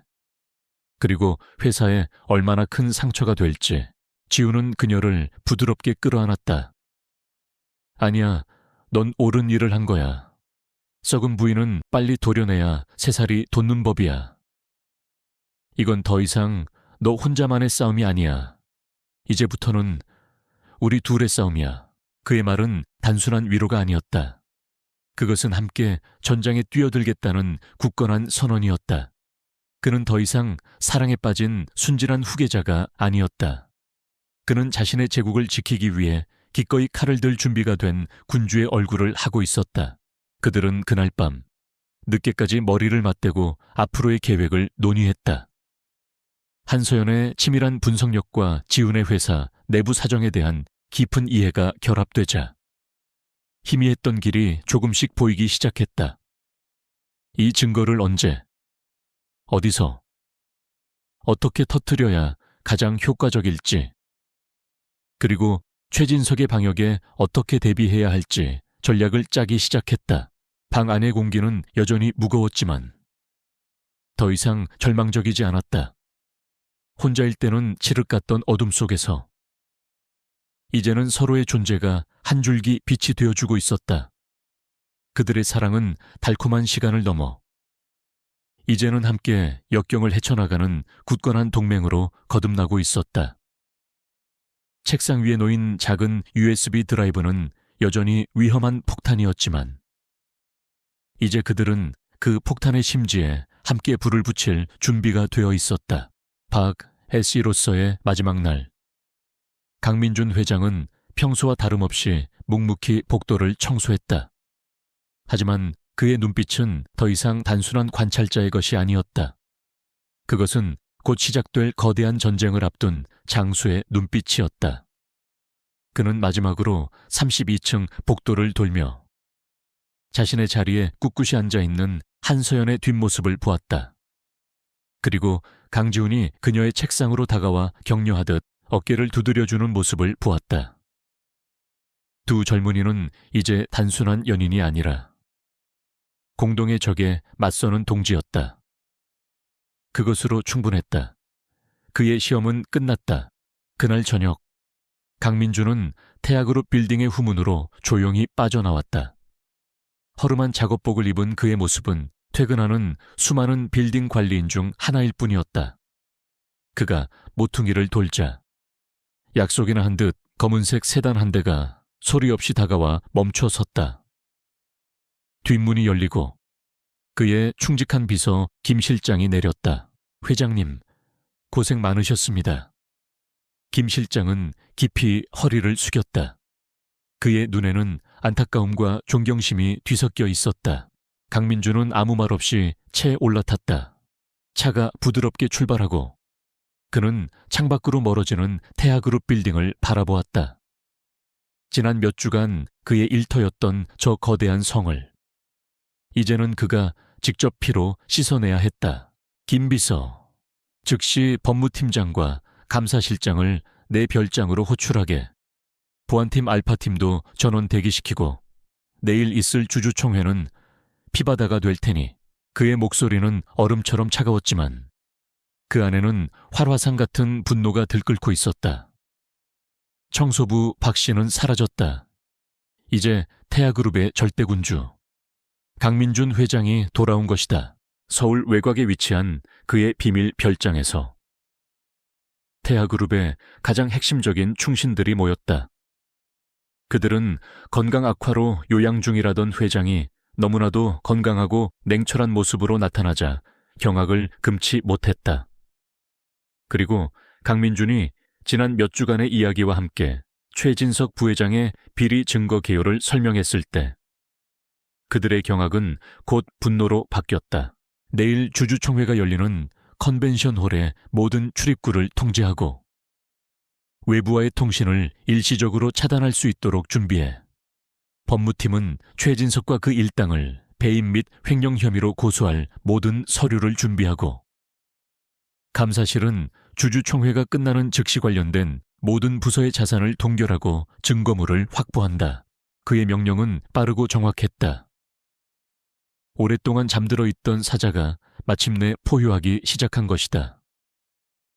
그의 충신들은 일사불란하게 움직이기 시작했다. 거대한 방역의 서막이 올랐다. 같은 시각 한서연의 작은 오피스텔은 비밀작전본부가 되어 있었다. 한서연과 강지훈은 그들이 가진 증거만으로는 부족하다고 판단했다. 최진석은 분명 증거가 조작되었다고 발뺌할 것이었다. 그들에게는 증거의 신빙성을 입증해줄 내부 조력자가 필요했다. 그들은 며칠간의 고심 끝에 2명의 인물을 선정했다. 한 명은 IT보안팀의 이진우 차장이었다. 그는 회사 내 최고의 화이트 해커 출신으로 그의 실력이라면 블랙 오닉스 서버의 접속 기록이 위변조되지 않았음을 기술적으로 증명할 수 있었다. 또 다른 한 명은 재무팀의 원로인 윤 부장이었다. 그는 곧 정년을 앞두고 있었고 회사 내에서 그 누구도 그의 정직함을 의심하지 않는 살아있는 양심과도 같은 인물이었다. 강지훈이 먼저 조심스럽게 그들에게 접촉했다. 처음 두 사람은 경악하며 몸을 사렸다. 부회장 최진석에게 맞서는 것은 계란으로 바위를 치는 격이었다. 하지만 지훈과 서연이 보여준 일부 증거들과 회사를 바로잡아야 한다는 그들의 진심 어린 설득에 두 사람의 마음은 움직이기 시작했다. 이런 엄청난 비리를 알고도 눈을 감는다면 평생 나 자신을 용서할 수 없을 것 같군. 윤 부장이 먼저 결심한 듯 말했다. 이진우 차장 역시 제 기술이 정의를 위해 쓰일 수 있다면 기꺼이 위험을 감수하겠습니다라며 동참 의사를 밝혔다. 네 사람으로 이루어진 비밀팀은 그때부터 주주총회가 열리기 전까지 며칠 동안 밤을 새워가며 최종 프레젠테이션을 준비했다. 한서연은 방대한 증거들을 일반 주주들도 이해하기 쉽도록 시각자료로 재구성했고 이진우 차장은 그녀가 확보한 데이터가 원본임을 증명하는 디지털 포렌식 보고서를 작성했다. 윤 부장은 최진석의 자금 흐름이 회사의 재무 건전성에 어떤 악영향을 미쳤는지 날카롭게 분석하는 자료를 만들었다. 그리고 강지훈은 이 모든 것을 주주총회에서 어떤 순서와 방식으로 터뜨릴지 전체적인 전략을 총괄했다. 한편 이 모든 움직임을 까맣게 모르는 최진석 부회장은 자신의 인생에서 가장 화려한 순간을 준비하고 있었다. 그는 주주총회에서 퓨처 시티 프로젝트의 성공적인 1단계 성과를 발표하며 자신의 입지를 굳건히 다질 계획이었다. 나아가 요양 중인 강민준 회장을 대신해 그룹의 실질적인 경영권을 장악할 발판을 마련할 생각에 부풀어 있었다. 그에게 한서연은 이미 기억 속에서 잊힌 존재였다. 감시 보고에 따르면 그녀는 그저 강지훈과 연애나 하며 조용히 지내고 있었다. 그는 자신의 함정에서 살아남은 그녀가 겁을 먹고 납작 엎드렸다고 생각했다. 그의 오만함은 그의 눈과 귀를 멀게 하고 있었다. 그는 거대한 태풍의 눈 한가운데 서서 자신이 서 있는 곳이 가장 안전하다고 착각하고 있었다. 주주총회 전날 밤 세계의 다른 장소에서 세계의 다른 세력이 마지막 밤을 보내고 있었다. 강민주는 자신의 서재에서 태하그룹의 창업 이념이 적힌 액자를 말없이 바라보고 있었다. 내일 그는 자신의 손으로 아끼던 부하를 쳐내야 했다. 마음은 아팠지만 대의를 위해서는 어쩔 수 없는 선택이었다.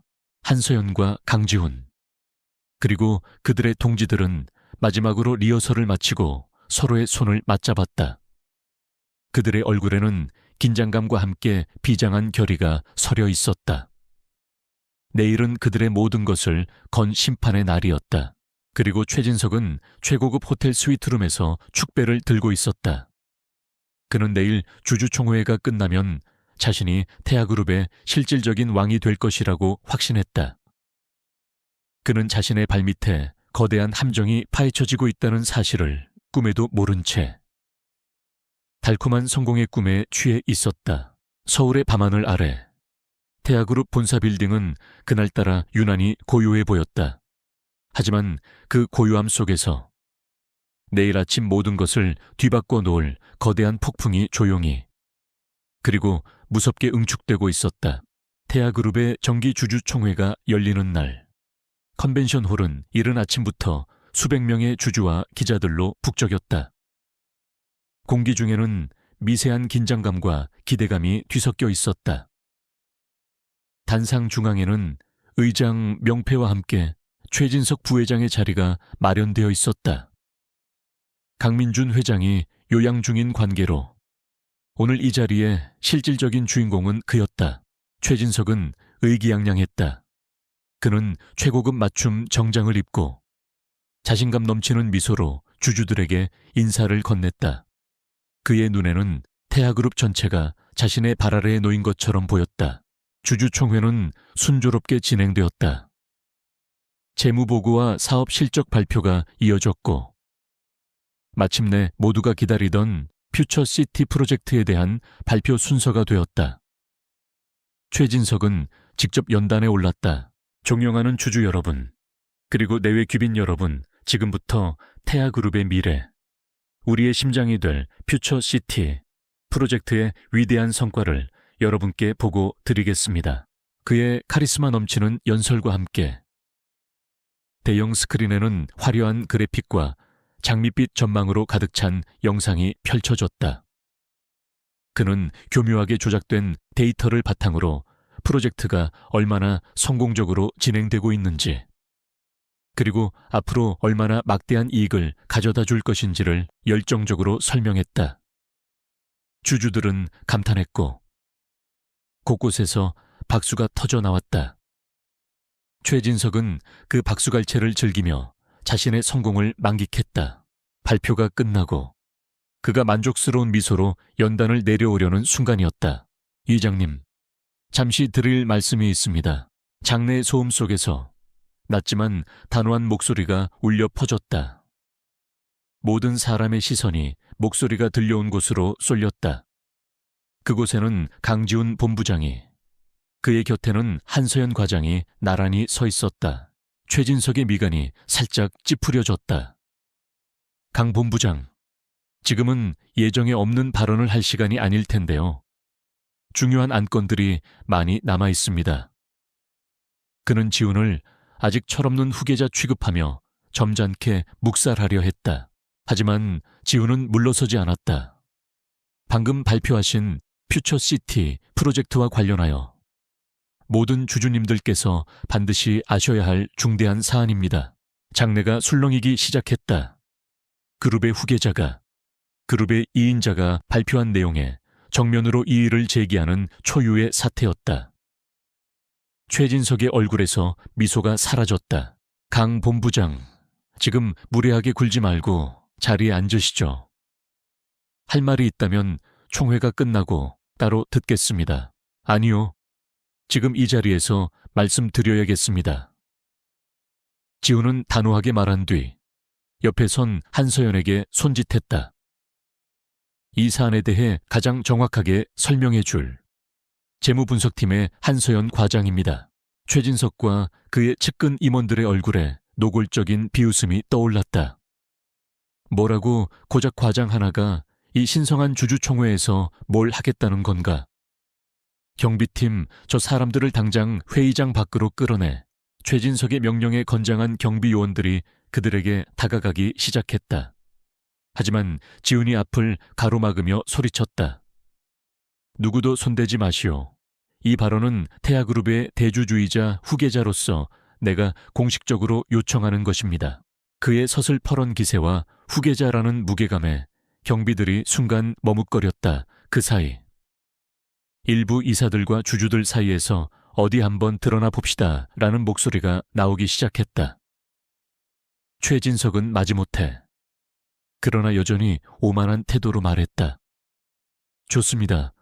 하지만 헛소리로 이 귀한 시간을 낭비한다면 그땐 각오해야 할 겁니다. 모든 시선이 집중된 가운데 한서연은 떨리지 않는 걸음으로 연단 옆 보조 마이크 앞에 섰다. 그녀는 잠시 눈을 감고 숨을 고른 뒤 침착하고 명료한 목소리로 입을 열었다. 지금부터 여러분께 퓨처시티 프로젝트의 화려한 성공 뒤에 감춰진 추악한 진실을 보여드리겠습니다. 그녀는 준비해온 USB를 노트북에 연결했다. 대형 스크린에 떠있던 퓨처시티의 홍보 영상이 사라지고 복잡한 데이터표와 계좌 흐름도가 나타났다. 그녀는 지난 몇 주간 목숨을 걸고 파헤친 모든 증거들을 하나씩 논리적으로 제시하기 시작했다. 12개의 유령 회사, 조작된 계약서의 원본과 수정본 비교, 수백억 원의 자금이 흘러들어간 해외 계좌 내역, 그리고 최진석 일가가 헐값에 사들인 땅의 등기부등본까지. 그녀의 발표가 이어질수록 장내의 분위기는 급격하게 바뀌어 갔다. 처음에 반신반의는 곧 경악으로, 그리고 분노로 변해갔다. 주주들의 웅성거림은 점점 커졌고 기자들은 미친 듯이 카메라 셔터를 눌러댔다. 최진석의 얼굴은 하얗게 질리다 못해 시퍼렇게 변해 있었다. 그는 자리에서 벌떡 일어나 고함을 질렀다. 거짓말, 전부 다 거짓말이야. 저건 모두 조작된 자료다. 저 여자는 우리 회사를 음해하려는 외부 세력의 스파이다 여봐라. 당장 저 여자를 끌어내고 저 화면을 꺼버려. 그의 발악에 가까운 명령에 경비들이 다시 움직여 단상으로 뛰어 올라갔다. 지훈이 그들을 막아섰지만 역부족이었다. 경비들이 한서연의 팔을 붙잡으려는 순간 모든 것이 끝났다고 생각된 바로 그 순간이었다. 광 컨벤션홀의 가장 뒤쪽 육중한 중앙문이 양쪽으로 활짝 열렸다. 모든 사람들의 시선이 그곳으로 향했다. 역광 속에서 한 남자가 천천히 걸어 들어오고 있었다. 그의 양옆에는 김 비서실장과 보안팀장이 그림자처럼 따르고 있었다. 처음에는 그가 누구인지 알아보는 사람이 없었다. 하지만 그가 성큼성큼 중앙 통로를 걸어 단상 앞으로 다가오자 장내의 모든 소음이 거짓말처럼 멎었다. 웅성거림은 경악의 침묵으로 바뀌었다. 맨 앞줄에 앉아있던 원로 이사 중 한 명이 떨리는 목소리로 중얼거렸다. 왜, 회장님, 그곳에 서 있는 사람은 허리가 굽고 남루한 작업복을 입었던 청소부 박 씨가 아니었다. 꼿꼿한 자세, 빈틈없이 잘 다려진 짙은 회색의 맞춤 정장, 그리고 모든 것을 꿰뚫어 보는 듯한 날카로운 눈빛. 그는 건강 악화로 요양 중이라던 태아그룹의 창업주이자 살아있는 전설 강민준 회장이었다. 그는 단상 위로 올라가 넋이 나간 최진석의 손에서 마이크를 빼앗듯 건네받았다. 그리고 수백 명의 주주들을 향해 돌아섰다. 그의 목소리는 나지막했지만 장내의 모든 사람들의 귀에 천둥처럼 박혔다. 최진석 부회장, 자네의 길고 추악했던 연극은 이제 여기서 끝났네. 그는 최진석에게서 시선을 떼고 한서연을 바라보며 말했다. 그리고 방금 한서연 과장이 발표한 모든 내용은 내가 보증하겠네. 그 모든 것은 단 하나의 거짓도 없는 명백한 사실이야. 그의 입에서 나온 마지막 한마디는 사형 선고와도 같았다. 최진석은 그 자리에 주저앉았다. 그의 얼굴에서 모든 빛이 사라졌다. 강민준 회장이 손짓하자 그의 뒤를 따르던 보안팀 요원들이 단상으로 올라와 최진석과 그의 측근 임원들의 양팔을 붙잡았다. 장내는 아수라장이 되었다. 기자들의 플래시가 미친 듯이 터졌고 주주들의 고함과 탄식이 뒤섞였다. 그 모든 혼돈의 한가운데서 강민준 회장은 굳건히 서서 이 모든 상황을 지휘하고 있었다. 그의 옆에는 강지훈과 한서연이 나란히 서 있었다. 길고 길었던 싸움의 막이 마침내 내려오는 순간이었다. 주주총회장의 폭풍이 지나간 후 태아그룹에는 거대한 정화의 바람이 불어닥쳤다. 그날 오후 최진석 부회장과 그의 핵심 측근들은 긴급 체포되어 검찰 조사를 받게 되었다. 언론은 연일 태아그룹의 내부 고발 사태와 돌아온 황제 숙청이라는 자극적인 제목으로 대서특필했다. 강민준 회장은 즉시 비상경영체제를 선포하고 그룹의 정원을 다시 장악했다. 그는 대국민 사과문을 발표하며 모든 사태의 책임을 통감하고 뼈를 깎는 혁신을 통해 신뢰를 되찾겠다고 약속했다. 그의 귀환은 노련한 선장이 폭풍우 속에서 다시 키를 잡은 것과 같았다.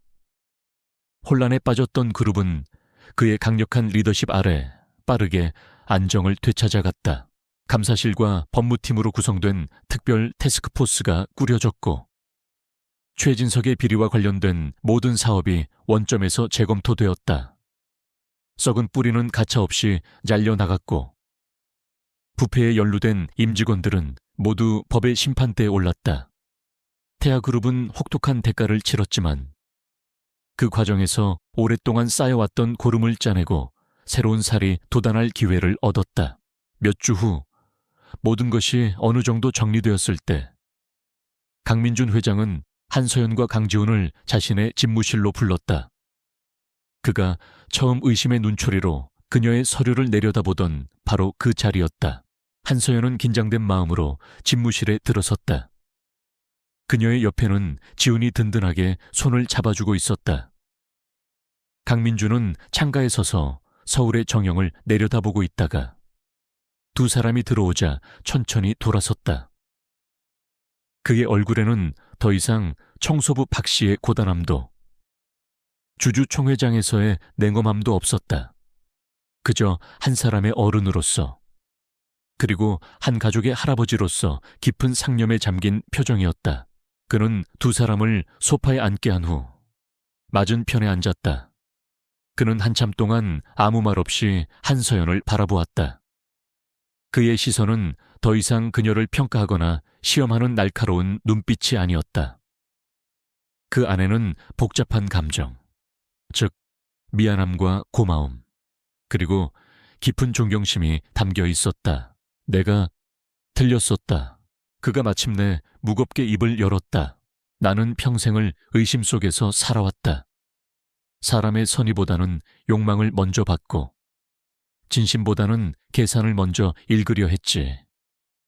그런 삐뚤어진 눈으로 감히 너를 판단하려 했다. 한서연 과장. 아니, 서연아. 그는 자리에서 일어나 그녀의 앞에 다가와 깊이 허리를 숙였다. 이 늙은이의 편견과 오만으로 너에게 주었던 마음의 상처와 위험에 대해 진심으로 사과한다. 용서해다오. 한서연과 강지훈은 너무나 놀라 자리에서 벌떡 일어났다. 태아그룹의 황제와도 같은 사람이 그녀 앞에서 고개를 숙이고 있었다. 회장님, 이러지 마십시오. 고개를 드세요. 강민준은 천천히 허리를 폈다. 아니다. 나는 너에게 사과해야만 한다. 그리고 동시에 고마워해야만 한다. 너는 내게 돈으로 살 수 없는 아주 중요한 가르침을 주었다. 진실을 향한 용기가 얼마나 위대한 힘을 가졌는지, 그리고 올곧은 신념이 한 조직을 어떻게 구원할 수 있는지를 똑똑히 보여주었어. 그는 따뜻한 눈빛으로 두 사람을 번갈아 보았다. 지훈아, 너는 정말 좋은 사람을 얻었다. 하레비보다 사람 보는 눈이 훨씬 낫구나. 그리고는 다시 한서연을 향해 말했다. 서연아, 부족한 우리 가문에 와주겠니? 단순히 내 손자의 아내가 아니라 이 하레비의 자랑스러운 손녀로서 말이다. 한서연의 눈에 뜨거운 눈물이 고였다. 그녀가 겪었던 모든 고통과 두려움이 그의 진심 어린 말 한마디에 눈 녹듯이 사라지는 것 같았다. 그녀는 지훈의 손을 꼭 잡은 채 작게 고개를 끄덕였다. 강민주는 흐뭇한 미소를 지었다. 하지만 그의 이야기는 아직 끝나지 않았다. 그리고 이것은 가족의 일원으로서가 아니라 태하그룹의 회장으로서 하는 제안이다. 그는 책상 위에서 서류 한 장을 가져와 그녀에게 건넸다. 그것은 새로운 부서의 설립과 책임자 임명에 관한 서류였다. 그룹 윤리경영 및 위기관리위원회 회장 직속 기구다. 그룹 내의 모든 비리를 감시하고 제2회 최진석 사태가 발생하지 않도록 시스템을 구축하는 막강한 권한을 갖게 될 거다.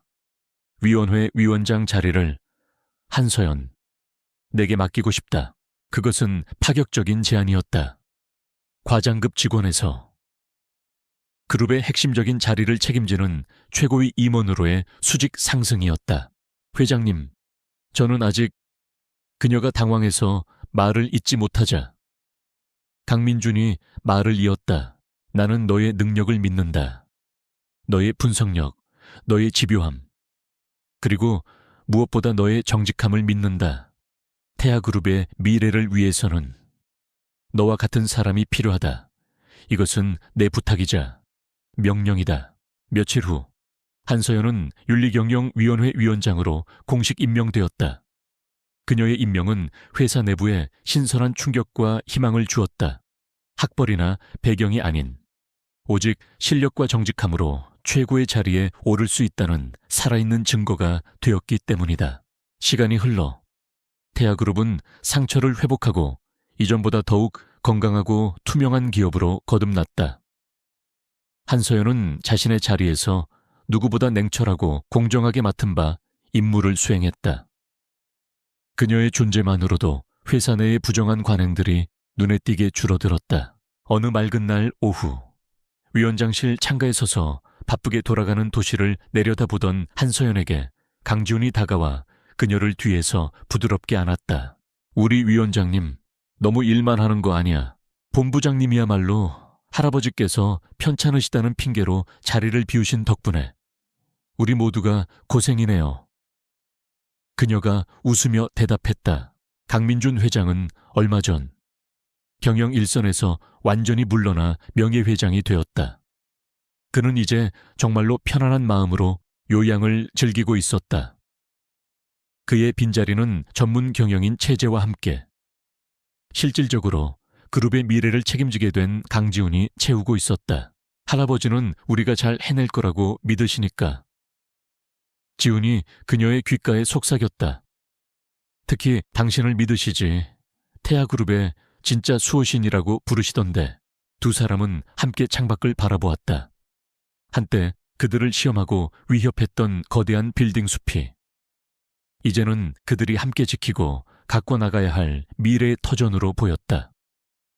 그들의 사랑은 시련 속에서 더욱 단단해졌고 이제는 서로에게 가장 든든한 동반자이자 파트너가 되었다. 같은 시각 서울 외곽의 한적한 정원에서 강민주는 낡은 밀짚 모자를 쓴 채 작은 텃밭을 가꾸고 있었다. 그는 흙을 만지며 처음 청소부 박 씨가 되었던 날을 떠올렸다.